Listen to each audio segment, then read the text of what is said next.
Tucked into the Newfoundland coast is a beautiful enigma, Terra Nova National Park. It's a rugged boreal forest pierced by a national highway. Here, the fingers of the Atlantic Ocean caress peaceful fjords. It's a place where seemingly obvious truths prove false, where early attempts at preserving this pristine forest actually damaged it. If I was going to compare the forest to a patient, I would say that the patient is probably sick. Where a beloved herbivore has become a threat. The moose population numbers went really high, and it had a devastating effect on our balsam fir forest. Where the seemingly empty bay actually teems with life. In this place, if you look close enough, nothing is as it seems.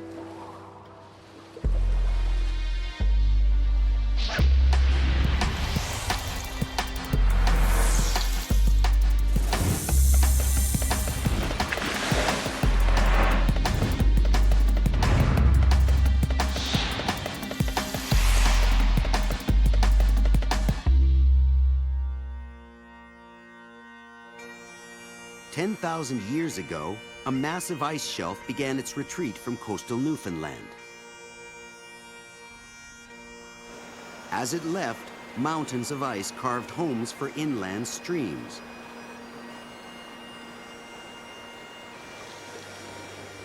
And coastal fjords. It created valleys and rolling hills. Everything was in place for the creation of a spectacular forest.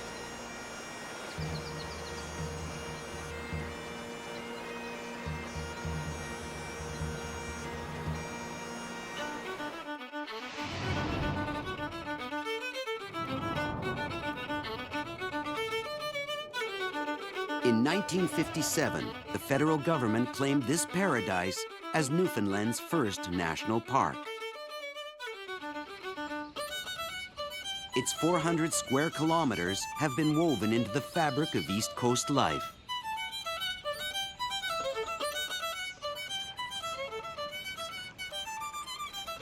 We have about 85,000 visitors each year. Our visitation is very much from Newfoundland, and 80% actually is from the Avalon area of the province, which is St. John's and the surrounding communities. We have visitors who come here year after year. They leave their homes in June when school closes, and they come here straight through till September. But even the people who camp out summer after summer and come back to enjoy the trails in the winter are missing some of the most compelling stories in Terra Nova.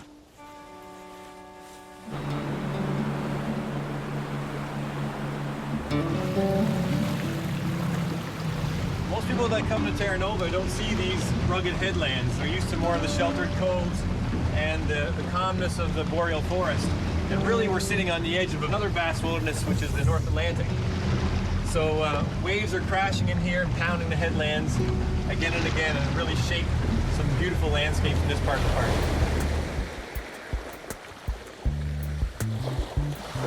Dave Cote is an ecologist at the park. He researches one of the most elusive and notorious residents of Terra Nova, the otter. One of the problems we have trying to study otters is they're so secretive. Very rarely do we ever get the chance to see an otter in a speedboat. They hear the engines coming, and most of the evidence that we have of their being here is basically what we find at these latrine sites. They're really hard to get footage of, and what we do is we set up some remote camera systems on shore that will trigger automatically when an otter comes into a latrine site. River otters come to the latrine sites to groom themselves and clean the salt water from their fur. That allows pockets of air to form in their fur and keeps them from getting too cold. And yes, they come to the latrine site for the obvious reason.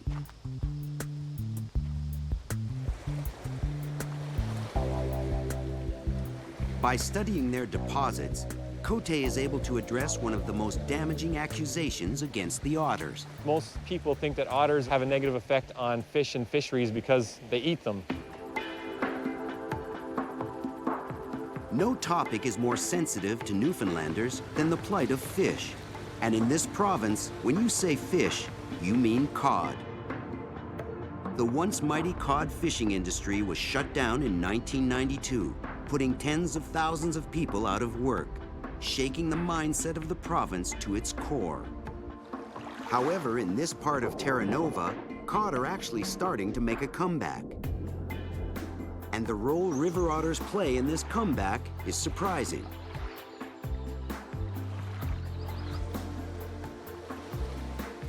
That's why the evidence Dave Cote has found inside their feces is so important.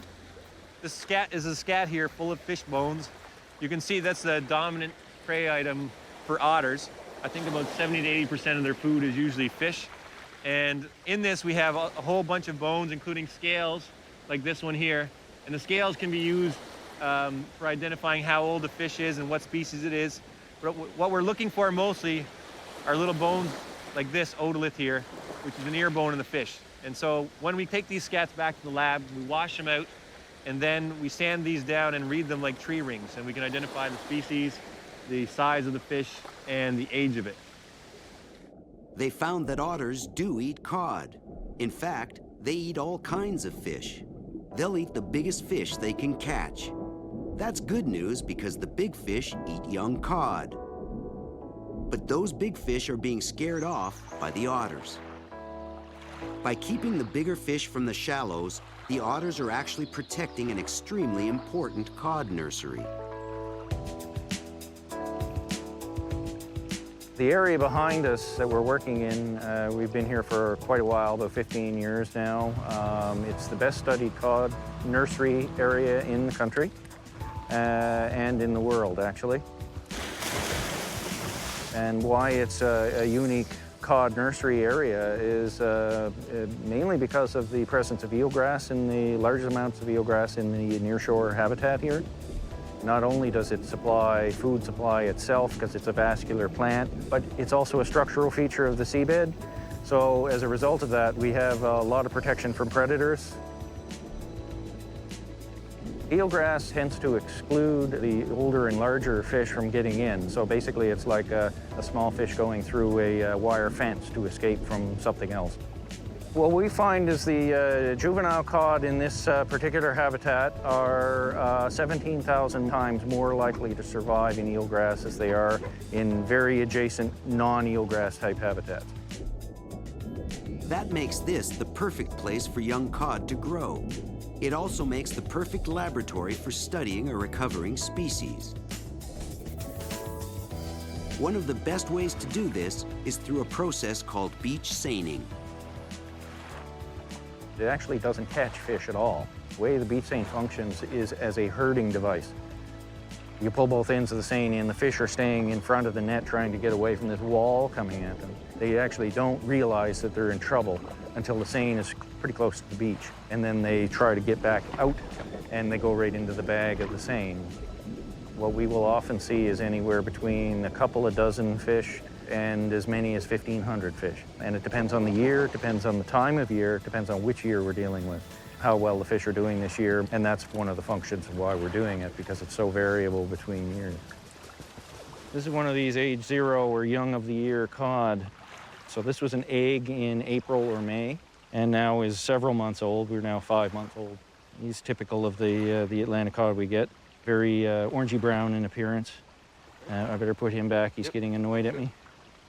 What we will do now that we've hauled in this net is we will count what we've caught, identify the species, measure individuals, and we will use that to determine the growth through the season and survival of recruitment pulses of individual cods. The information gathered here gets a lot of attention. The government and the people of Newfoundland are anxious to learn when the cod stock will recover. What we're doing here more than anything is we're determining when we expect to see them from the juvenile stage to the adult stage. What we have to do and position ourselves for in our research is to detect the signals of when that's going to occur. It's a long waiting process, but thanks to the work being done in Terra Nova, at least the conditions needed to recover are being identified. Factors that include an animal once thought to be the problem. It's just one more instance of a problem actually being a solution. Unfortunately, many people only see Terra Nova National Park in Newfoundland from the window of their vehicle. If they pulled off the Trans-Canada Highway that bisects the park and looked around, they would find a forest dominated by black spruce and balsam fir. When the park was formed in 1957, protecting this forest was the primary goal. Protection meant keeping it exactly the same. So designate the area, let's not let anything happen to it because we want it to stay exactly the same. That turned out to be a big mistake.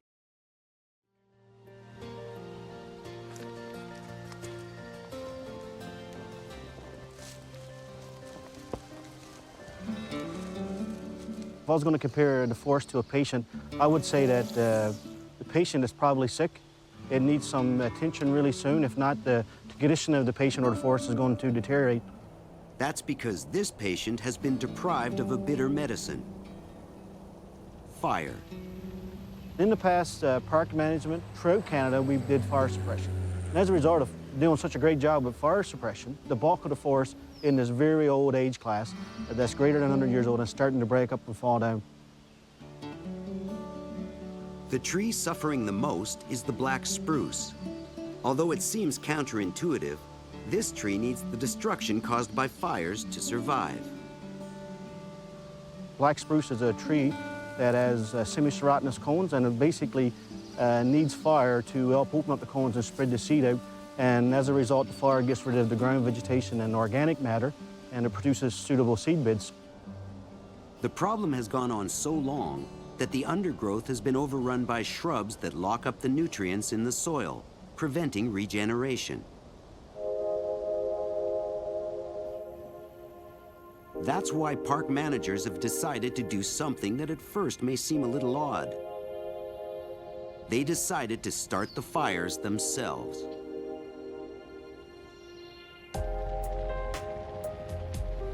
We're kind of early into our program, but we're moving forward and we're learning as we go, and hopefully we can improve the health of the black spruce forest by creating some young and rejuvenating black spruce forest through our prescribed burning program. However, even if the prescribed burns work, they're only solving half the problem. That's because the balsam fir, the other dominant tree in the forest, is in danger. And you may be surprised to learn the identity of its mortal enemy. With a large nose, huge antlers, and skinny legs, moose are often thought of as cute. Perhaps, but mostly they are big and hungry. That turned out to be a very bad thing when, in the natural course of the forest, the older, taller balsam fir trees started to come down. They put a lot of sunlight in, and all these young balsam fir trees started to grow. And basically what this resulted in was huge cafeterias, if you want to look at it that way, as for moose to actually just walk in and feed. When that happened, the moose population exploded, and the balsam fir paid the price. As a result, it was grazed over and over. This meant trees decades old never get a chance to grow. They're basically short and stubby, and we call them candlestick fir. Some of the fir trees you see here could be anywhere between 20 and 60 years old. So each year we get a good lush of growth. Looks like things are going to be okay again. But during the winter, when things get tough for moose and food get low, you turn their attention back to balsam fir, and this is some of the results you get. So in the mid-1990s, the park built exclosures, fenced off areas to keep the moose out. Over time, researchers could compare the growth inside the exclosure to the growth outside. This would tell them exactly how much damage is being done by moose. The results speak for themselves. Once you go through these exclosures, it's almost like a day and night type of thing. Inside the exclosure, it's a very lush vegetation of hardwoods and balsam fir, and when you go look outside the exposure, it's almost like a moonscape.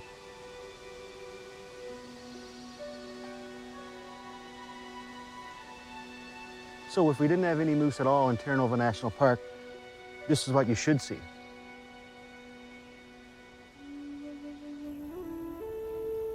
So why is this just becoming a problem now?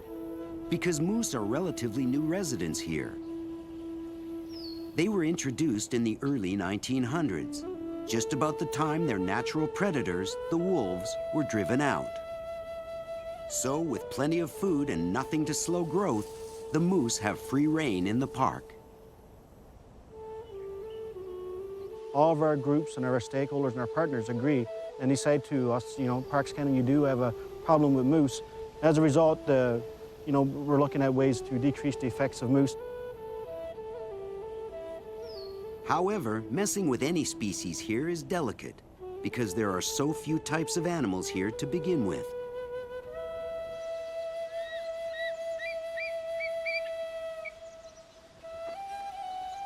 Food web that exists here is all that much more fragile and easily interrupted. So the difficulty we have is that when anything happens to put that food web and that chain out of whack, it has all the more impact on everything else.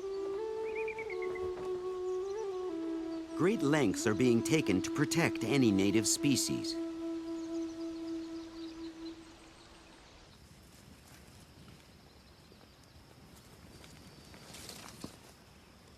That's why John Goss is setting this trap. He's trying to catch a Newfoundland Martin, a rare species unique to the region. The Newfoundland Martin is a distinct subspecies of martin. It's found nowhere else in the world. This particular subspecies only occurs on the island. And also it's one of our native species, and we only have 13 or 14 native species on the island. The population started to decline in the early part of the 20th century because of trapping. They disappeared in the late 1950s and early 1960s. Perhaps combined impacts of habitat loss from industrial forest operations and also from accidental snaring and trapping in traps intended to catch other fur bearers. In the early 1980s, the Newfoundland Martin was reintroduced with limited success. Another reintroduction was attempted in the 1990s. Since 1996, we've had an ongoing and annual monitoring program. So we go out and live capture martin each and every fall and winter to get a better understanding of where the animals occur and how many are out there. We cover the trapping with moss and birch bark, and that'll keep the animal dry and warm inside the trap, and also keeps it feeling secure, not threatened. Their study shows the reintroduction is starting to work. Population has gone from fewer than 5 animals in 1996 to probably 35 or 40 in the area now. So it's still definitely a vulnerable population. The park credits the success to better forest harvest management, less trapping, and a plentiful food source of southern red-backed voles for the marten. The management at Terra Nova National Park has many challenges: restoring the forest, juggling overpopulation of some species and underpopulation of others, but they feel they are headed in the right direction. Hopefully, the prognosis of our forest patient is that the elk is going to increase in the next 5 or 10 years and hopefully be maintained. The prosperity on land will be easy to see. On the water, you'll need to look much, much closer.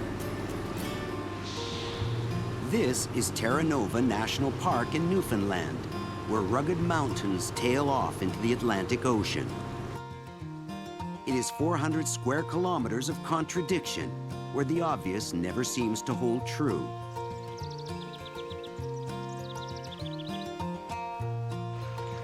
You'd think a coastal habitat would have drawn early settlers for the fishing, but that wasn't always the case. This is Mentions Cove, and it's the oldest Euro-Newfoundland settlement in the park. Dates back to around 1890. The first couple of gentlemen that came here came from Gambo. Actually, they set up the first mill here. That mill was basically set up to cut the railway ties for the railway that was going through Newfoundland at the time. and they ran that mill here till about 1920, actually. And they moved away, and we can't find hardly any artifacts from that period of occupancy when they were here in that first time. There is evidence that Aboriginal people were here as far back as 5,000 years ago, and artifacts suggest they were here for the bountiful seafood. To really see how abundant that life is, you have to get out on the water.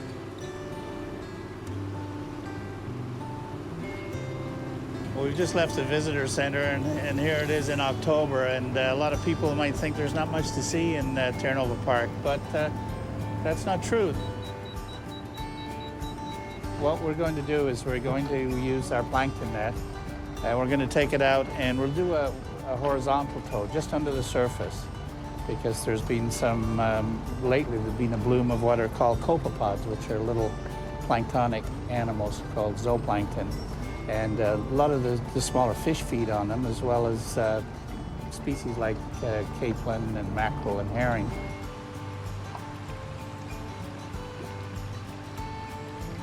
Most people are familiar with the whales and the puffins and the icebergs. Those are the icons of Newfoundland tourism. But the plants and animals that are on the bottom of the food chain that allow everything to live, we very rarely see. If it wasn't for the plankton, there wouldn't be any life in the ocean, and probably not much life on the land, because the plants, the phytoplankton, provide the globe with somewhere around 50 to 60% of its oxygen as they photosynthesize. And now,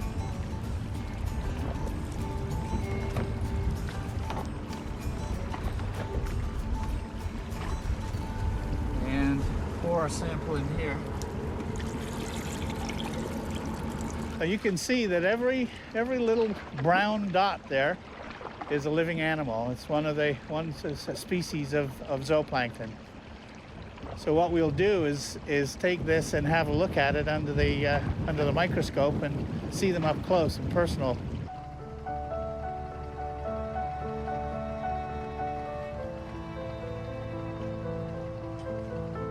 This park, in a way, is a very subtle park. It's the beauty is there and the life is there, but you have to look for it. It's not like some of the other parks that are perhaps more obvious. This park tends to be quieter and more subtle, and here's a great example of it. It's just another example that things are not what they seem here. What looked like a threat to the cod is in fact a protector. What looked like a benign visitor was actually a threat. And what looked like a destroyer actually renews a forest.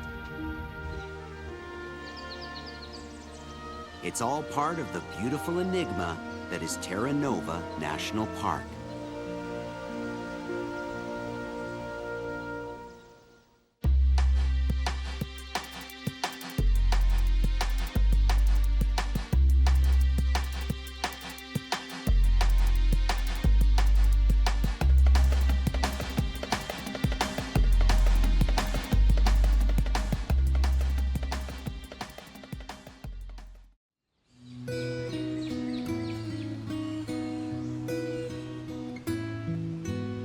North of Trois-Rivières, Quebec, fall arrives early in La Morrissey National Park. Here, Mother Nature paints in orange and red. Trees are a big part of this park's story. Rich mixed wood forests blanket the landscape. But they've been picked over. What we see today is not the forest, the original forest. It's been shaped and remodeled by the forest exploitation. Now, thousands of logs are clogging up the park's lakes.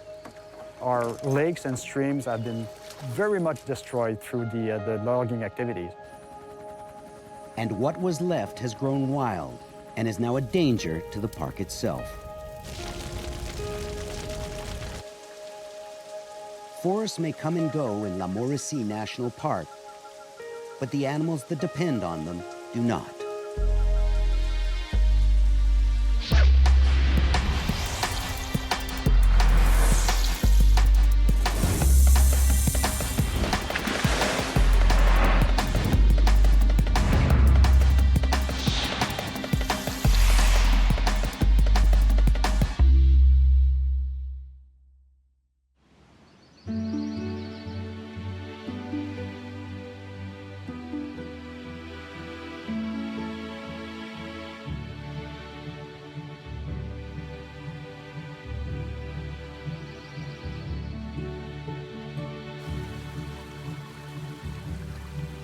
Every fall in Morrissey National Park, when the temperature drops, deciduous trees burst with color. And they change in a variety of hues and a variety of color, going from the yellows to the red and the oranges. And mixed with the coniferous trees that are stay green, it creates this tapestry of incredible colors. And this probably lasts for a couple of weeks during the fall.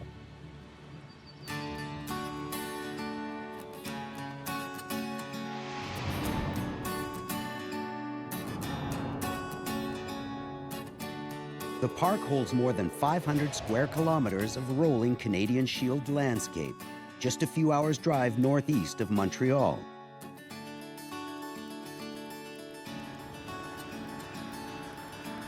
In fact, a parkway runs through the southern end, 63 kilometers of hills, turns, and spectacular Laurentian vistas.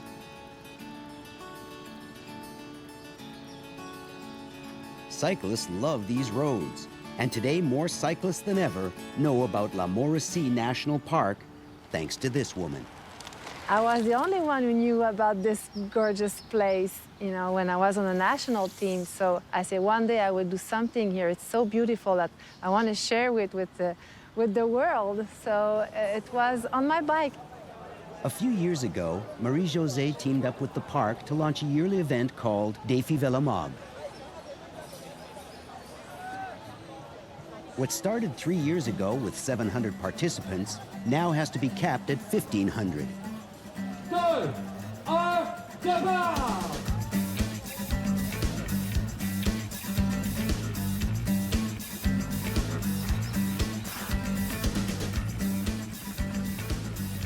We are the only race in North America that have a closed race for the day, and in this beautiful scenery and everything that it's make this very unique in Canada and North America.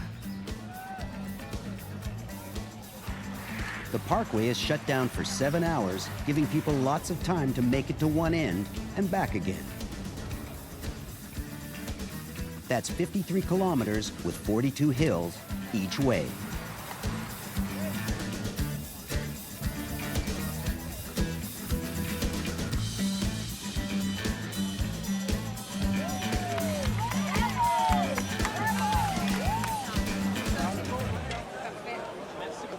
Like a great stage show, the park's presentation looks rugged yet pristine. But backstage, its landscape is in dire need of repair.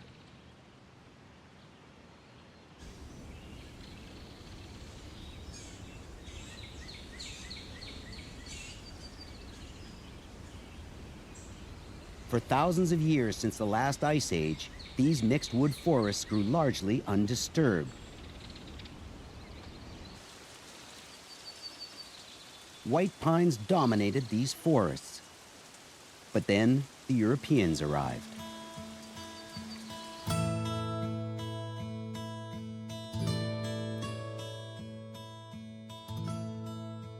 It started in the 1850s with the logging of pines for the British Navy. And then later on we had about 70%, 75% of the forest has been cut by forest companies for pulp, for making paper. The number of white pines dropped from 15% of the total forest to only 1%.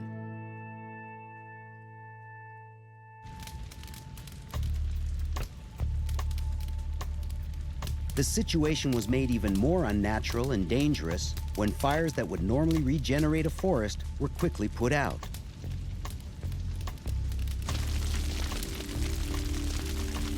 Left untouched, highly flammable brush grows and accumulates on the forest floor, turning the forest into a fire hazard.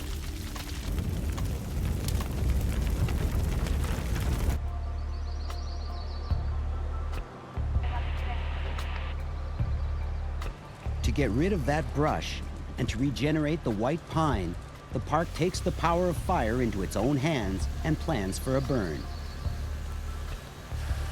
We use fire because it always used to be the natural process who drives the evolution of those forests.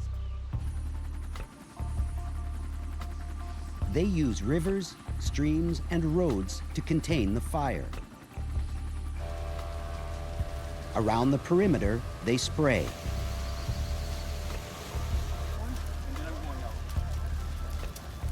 As soon as they have the exact meteorological and environmental conditions they need, they light the fire.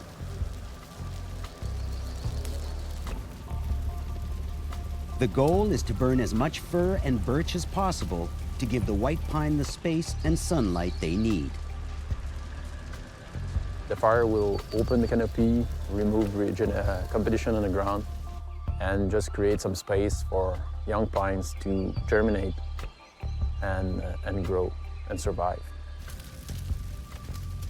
White pine trees are pretty well suited to toughing it out in forest fires. They are so big, the lower branches are so high from the ground, and the bark is really thick when they are adult and big trees, that they easily survive even an intense surface fire.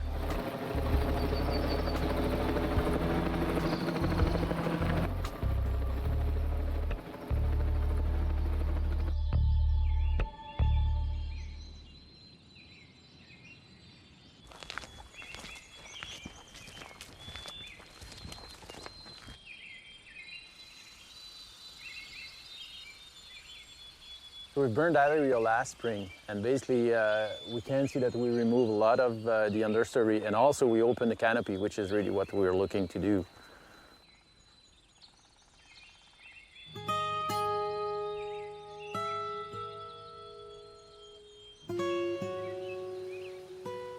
Just 15 years after a burn, this regen is now plush and green.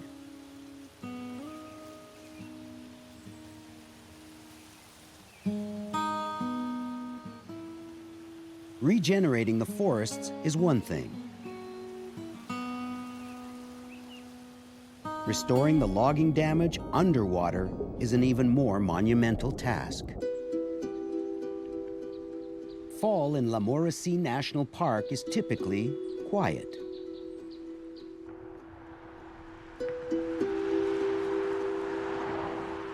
You can hear a few cars, some canoers, and an occasional loon. But moving water is the only constant in the park's soundscape.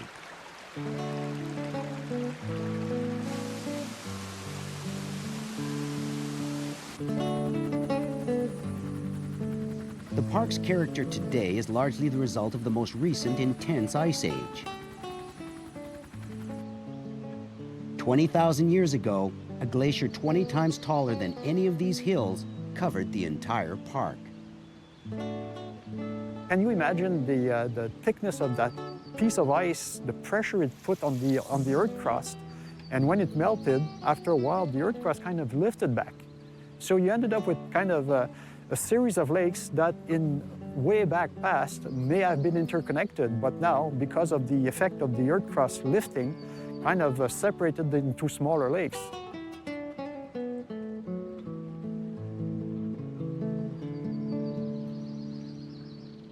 "150 lakes dot the landscape.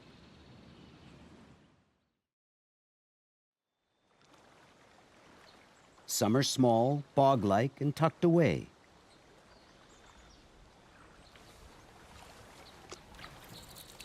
Others stretch out and wind around, great for long canoe and portaging trips.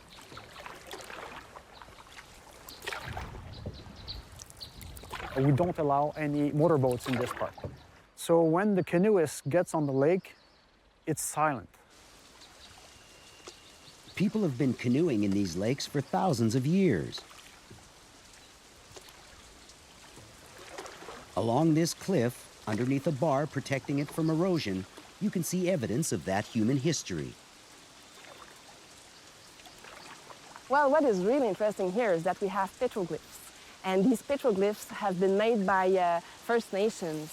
So it's a nice souvenir that we have from this period of history here in the park. We're not sure exactly, but we think they are 2,000 years old.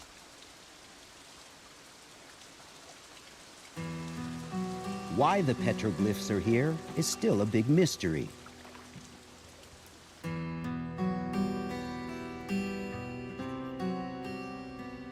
This is a canoe world. But water only makes up 7% of the park's surface. The rest is forest.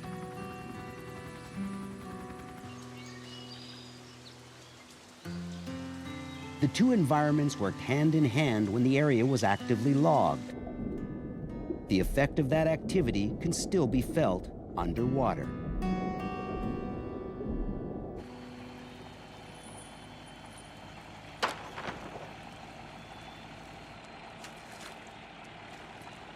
The way they cut this pulpwood was, it happened in winter. So the trees were cut, and then the logs, they were transported on the ice on lakes where they built dams before, so the water levels were very high. And then in spring, with the thaw, they opened the gates, and then it's like flushing a toilet.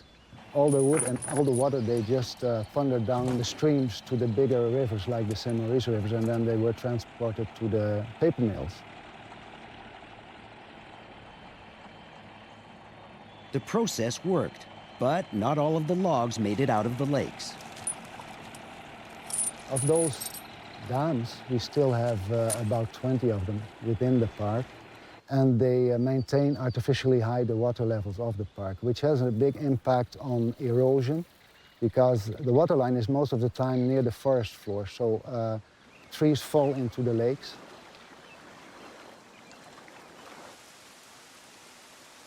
This was one of those dams clogging up the lake that was creating abnormally high water levels.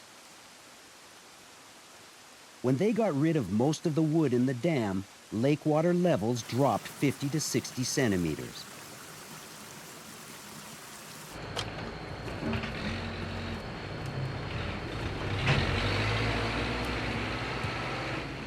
Parks Canada is now halfway through a major restoration of its lakes. The goal is to return them to a healthy, natural, pre-logging type of environment. In this one lake, we took around 13,000 logs. It's quite amazing, yeah. Each wet log weighs about 1,200 pounds. We're using this ramp here to winch them, so it allows us to keep the edge of the lake nice, so we don't disturb all the ground. Making matters even more difficult for the park, beavers are opportunists. They take advantage of the old dams and logs to build their own dams.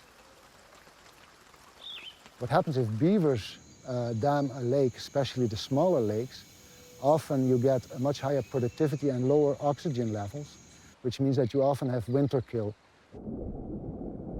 The main victims are fish.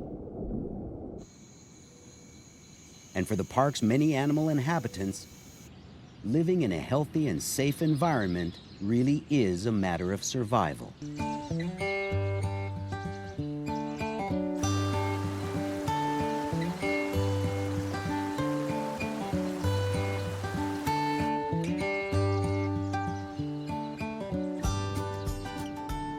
The Morrissey National Park in Quebec is in the heart of the Laurentians.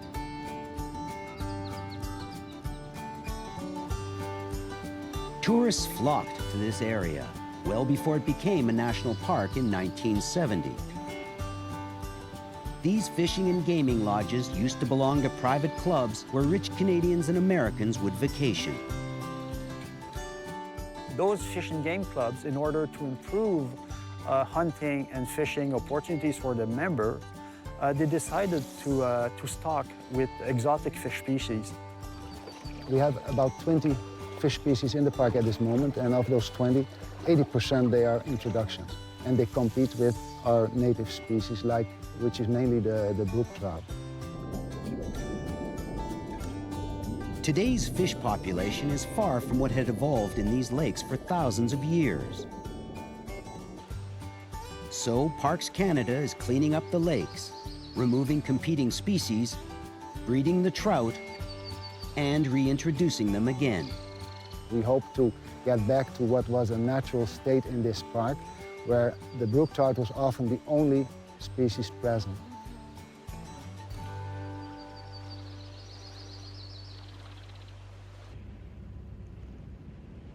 This park is a wilderness on its way to recovery. It's also a wildlife sanctuary where animals and their ecosystems are protected. Despite the park being a natural refuge, animal sightings are quite limited.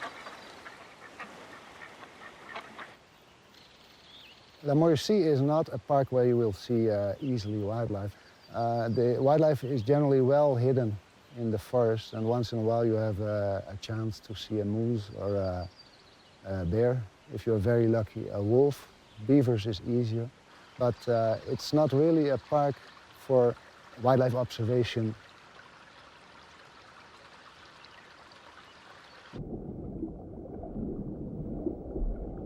One species that's been around for thousands of years is the wood turtle. But spotting one is rare. The turtle has an important role in the native mythology around here. North America is called Turtle Island, and there is a legend that says that the world was created on the back of a turtle. So turtle basically has a very important significance for First Nation. The wood turtle is an endangered species in Canada. The park sits at the northern edge of what's generally considered to be the biggest population in the country, with 300 to 500 individuals. We talk in nature conservation about viable populations, and generally we talk about 300 to 500 female reproducing species to be able to maintain the population and keep them safe from non-foreseeable things happening. If we talk about this population, we are exactly at the limit of this viability. So it's critical. And we hope to be able to get the number of turtles up in a way to get them out of this danger range. To bolster the turtles' numbers, they've introduced more of them to the park. Maybe one day their population might be viable again.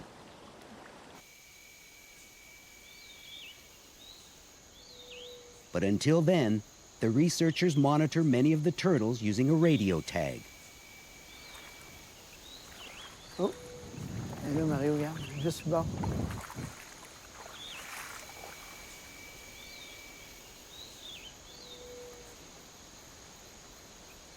On va faire les manipulations.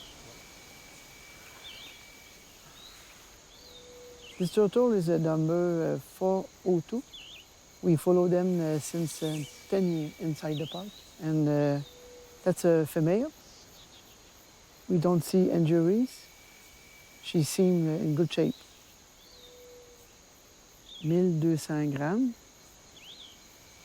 210 mm. 210 mm. After they take its measurements, they release the turtle to see where it goes next. This way we can determine where they move, what habitats they use. And for us at this moment, what's important is what habitats they will choose within the park and do they stay within the park.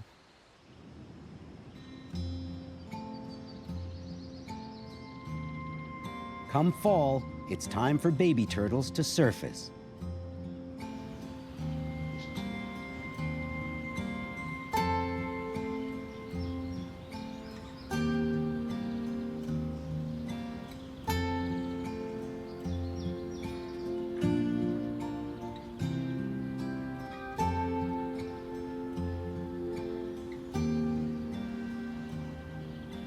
The park places cages over the nesting sites to protect the hatchlings from hungry predators.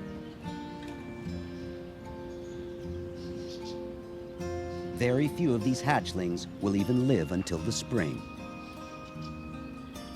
I believe at this moment the situation is critical, and if we do nothing with regard of this species, then we might lose it in the coming 10 or 20 years. Species and ecological restoration takes a long time.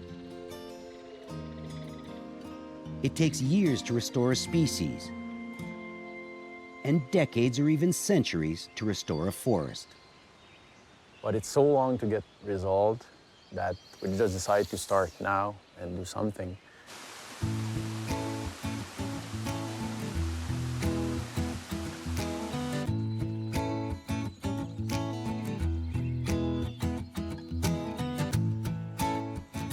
It's hard to predict how it will all come together as the park's many restoration projects take root. The more lake dams they remove, the more the water levels will go down, and the more sandy beaches there will be for the turtles. La Morrissey National Park might be a park in transition, but when it comes to its ecological integrity, they're in it for the long haul.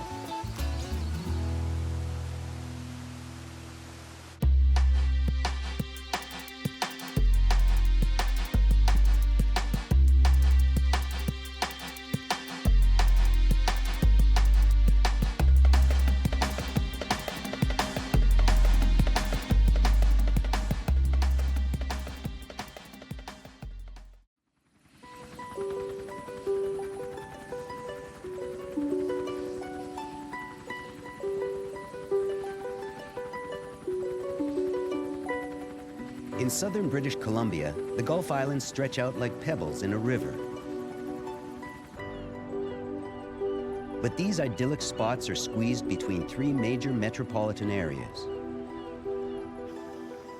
In 2003, Gulf Islands National Park Reserve was created to protect this area before it was lost to development forever.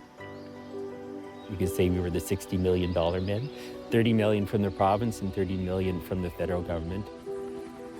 That money was only enough to buy pieces of the desired landscape. So the park is planning decades ahead, hoping to fill in some missing pieces and trying to protect what land they have. The park wants to preserve its cultural history, but at the same time, they want to restore the land to a more natural state. The survival of the park's rare ecosystems and the animals relying on them depend on it.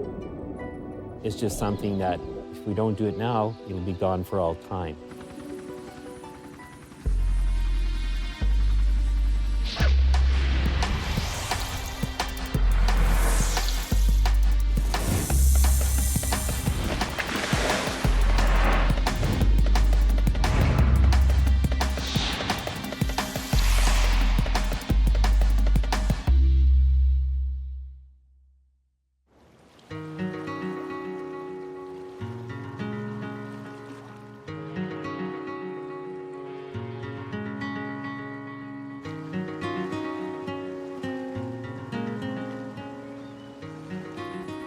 Gulf Islands National Park Reserve is like no other park in Canada. An oasis of islands in a heavily urbanized area.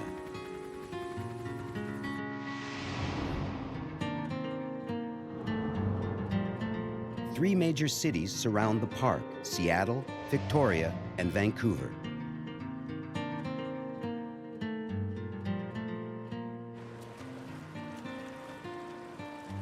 It's one of the inland seas on the west coast of the Americas, one of the few. So it's also a very popular recreational boating area. But Parks Canada only owns small sections of land and seabed within the area.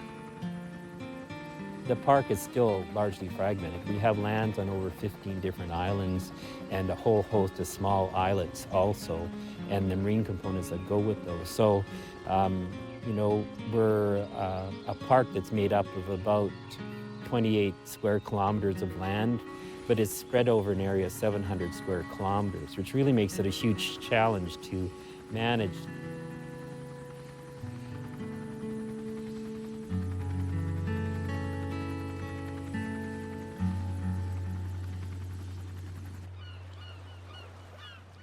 Yet this cluster of islands contains some of the most at-risk ecosystems in Canada, and some of the most rare. The desire to protect this area emerged decades ago. Yet when Parks Canada first approached island residents, the people living here saw no need for a national park. And I think in 1970 we thought it wouldn't be changed that much. And by the 1990s we knew it was changing. And I think enough people could see the writing on the wall if ever there was going to be a park. And certainly these places deserve that. Real estate prices were going up. Developers were sniffing around. The federal and provincial governments saw the urgency of protecting these lands, or they knew they'd lose them forever.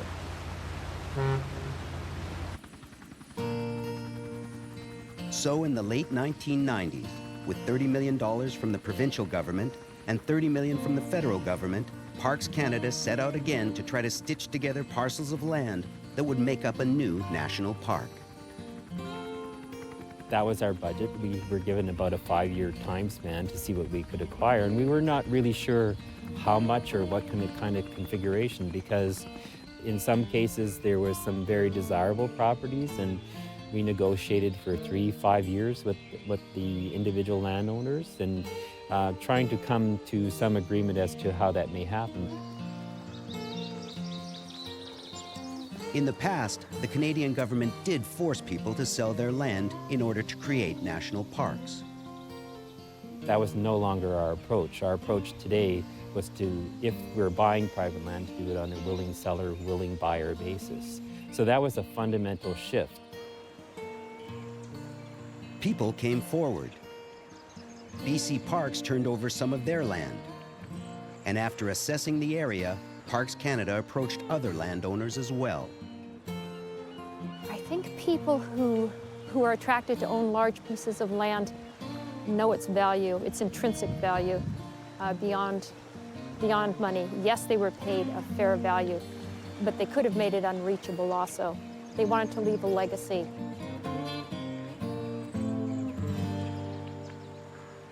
Parks Canada chose land according to its cultural, recreational, and natural values. Places like Saturna Island were one of the obvious places to go, because there was a lot of land that hadn't been developed yet on the island. And so one of the islands in the Gulf Islands where we're actually the major landowner now is Saturna. But there are other islands like Tumbo Island or Russell Island that we've acquired the whole island. They're the smaller islands, but they're intact island ecosystems. So those are really important to us to acquire.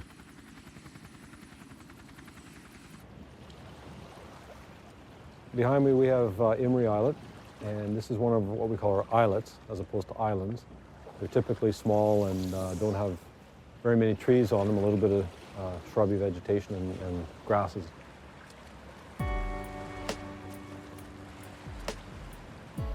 Before this was parkland, day trippers could pull up on a boat, build a fire, camp out with their dogs, and roam the islets. Problem is, these islets are home to extremely significant and sensitive ecosystems. Some of our best examples of native flora are on these small islets. And they also are important areas for shorebirds, marine mammals.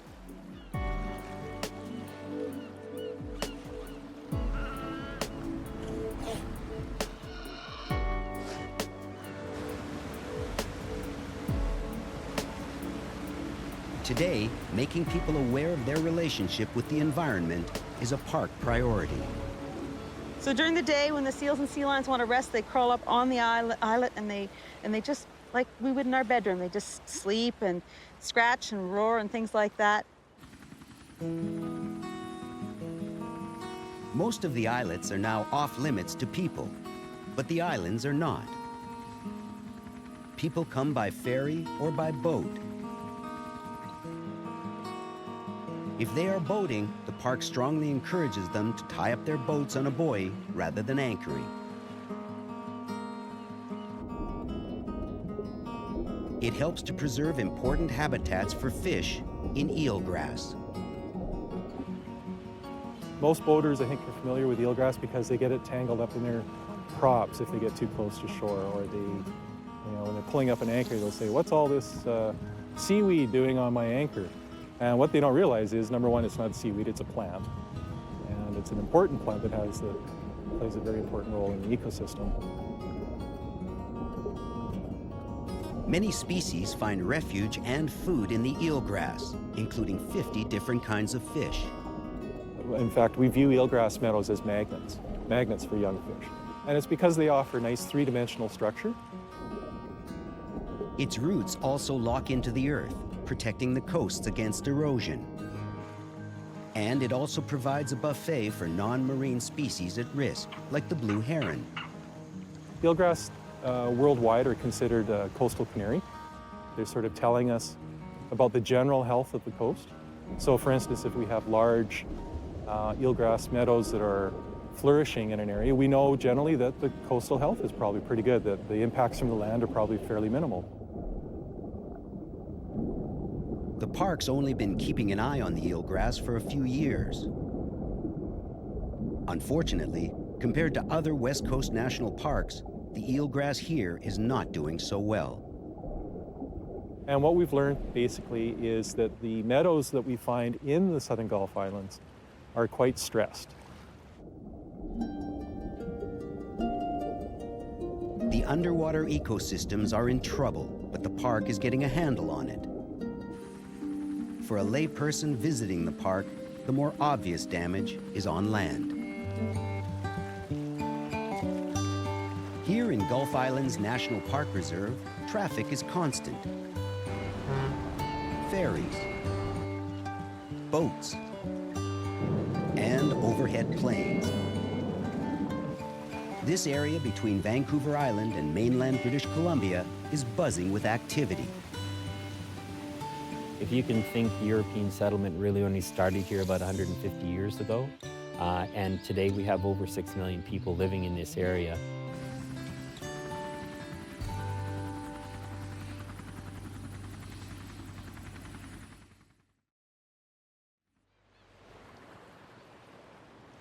Before the Europeans arrived, many First Nations tribes traveled and lived throughout the islands. We're here thousands of years old. We have people buried here. Everything on the land is so important to us First Nations. All the oceans are superhighways for our people, the Alpamina, Mastimo, all tribes in this area. I was here as a little boy. I lived here. And we can't do that no more. I got names in my family that come from all these islands. There's a lot of bodies along here, a lot of burial sites along this beach in that way. And that's the only thing that makes me feel better about parks, is that at least it's protected. This is Princess Margaret Island. European-style settlement began here in the mid-1870s. Two Hawaiians, both former employees of the Hudson's Bay Company, decided to make this their home. That initial development began to alter the landscape. They had a settlement at each end of the island, house and orchards, and all the way up the island from here north was open pasture for sheep and cattle. To make way for those pastures, settlers started clearing the land. A lot of the deep-soiled Garry Oak sites were among the first to disappear because they were so good for agricultural areas and good places to build. Today, Garry Oak habitats are one of the rarest ecosystems in Canada and one of the most diverse. You can see that Garry Oak trees are home to a lot of varieties of plants and animals. And in this case, we've got several different kinds of lichens. On some trees, they're absolutely covered by dozens and dozens of types of mosses as well. So they're a good habitat in themselves for other plants and animals to live on them. If variety is the spice of life, then Garry Oak ecosystems are like spice market in Zanzibar. It's just incredibly diverse ecosystems here.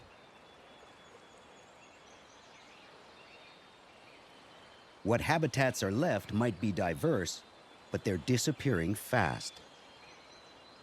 In fact, in the last 150 or 160 years, we've lost, well, in some areas, as much as 99% of them. And what's left is only small, fragmented patches of them, and they're often infested with plants like Scotch broom and other non-native or invasive plants.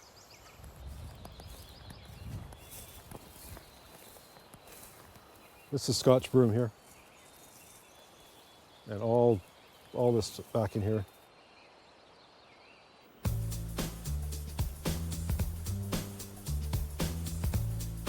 To get a grasp of the area's restoration needs, Parks Canada uses the latest mapping technology available.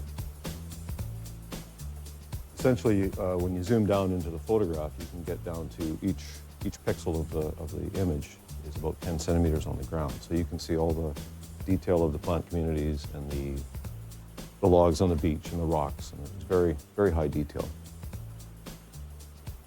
As part of our monitoring program, we look at very specific things in the landscape, but we also look at the landscape itself. And we can track how that landscape is changing over time. So we can model into the future what we would like it to look like, and then we can measure what it actually looks like. What a lovely day for walking the forest. Today, Douglas fir forests are growing in thick on Princess Margaret Island. One of the most interesting trees I like to spend time with along this trail is this old Douglas fir tree. If you look back on the photos from 1932, this tree was on those photos, and it was an open-grown fir tree, so it was growing out in the middle of the pasture. Lots of big branches on it to take advantage of the sun. Very different than the trees that grow up around us here within the canopy. And this guy is one of the old veterans. He's been around for a long time. I have no idea how old this tree is, but several hundred years, I would suspect.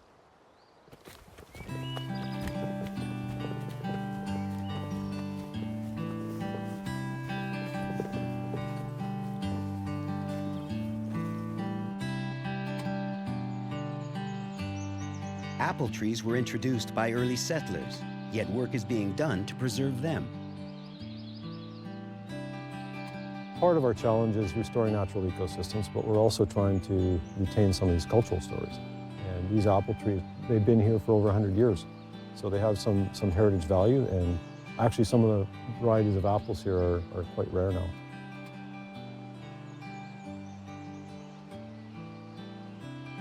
Princess Margaret Island still has a long way to go towards recovery, but at least it's on its way. Here there is a healthy underbrush.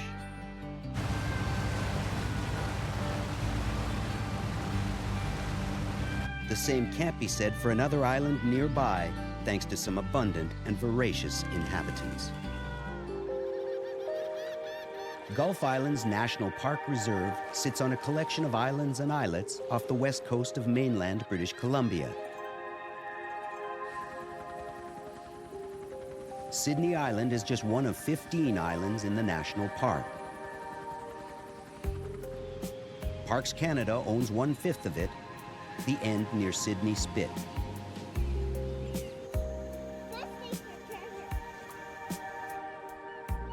Tourists know this island for its beaches. But to park staff, Sydney Island is at the top of their list of restoration priorities. Most of the vegetation, up to a certain height, is stripped bare.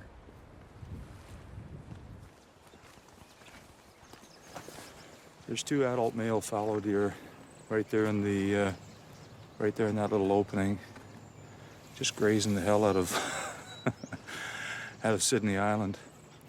And as we get up here, you'll be able to point out the browse line. Essentially, everything sort of below 4 feet, they've just denuded.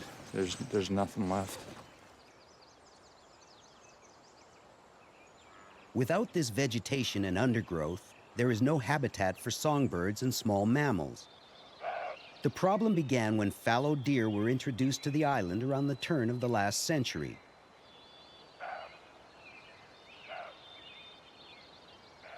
Without any natural predator, they've practically taken over. In a normal population, you might get 4 to 10 deer per square kilometer. And on this island, it ranges somewhere between 150 and 300 deer per square kilometer. So it's way off the charts. Hunting is allowed on the island, but on the national park side, it's restricted to Coast Salish First Nations. Realistically, it's going to take really aggressive hunting to get the population down. And when you think about it, if there's a population of deer that's in the order of even 1,500 deer, half of which are female, all of which are pregnant once a year, you'd need to take, in the order of 700 deer off annually just to deal with the recruitment. So it's a challenge.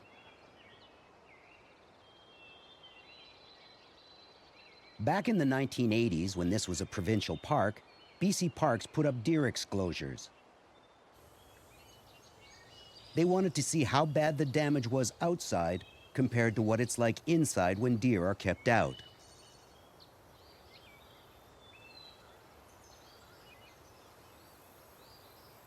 So basically what you see here is around 20 years of growth with deer excluded from it.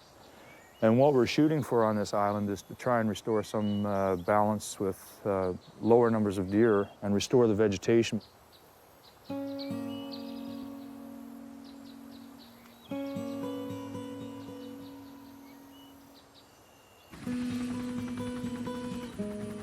Not far from Sydney Island, Eagle Island also had a problem with deer.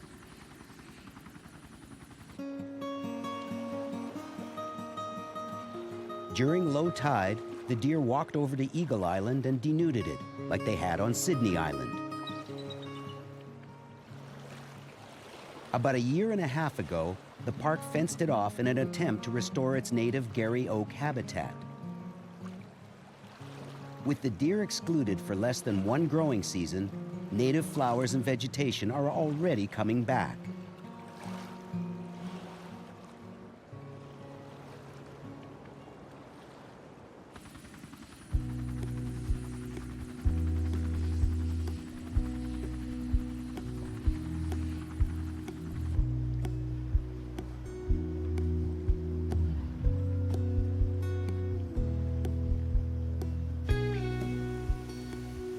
Every piece of land in Gulf Islands National Park Reserve has its own challenges and history to celebrate or overcome.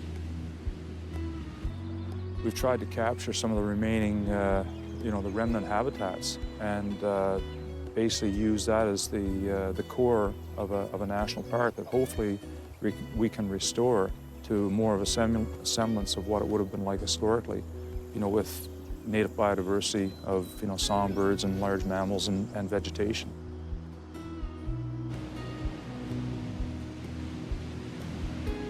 It's a park with its eye on the future, in its restoration planning, in managing the relationship between people and nature, in its land acquisition plan, and with the tools it uses as it assesses its best options moving forward. We don't set aside those places now, just as they did in the big Lake Louise and the big parks. They probably thought that it would never become crowded. Well, we are crowded, and now we need these spaces more than ever. I think if we can establish a park and be successful in managing for ecological integrity and all of our various demands and challenges in the park, if we can do that in this sort of environment, then that will be successful elsewhere. It's challenging, and I think it is the way of the future.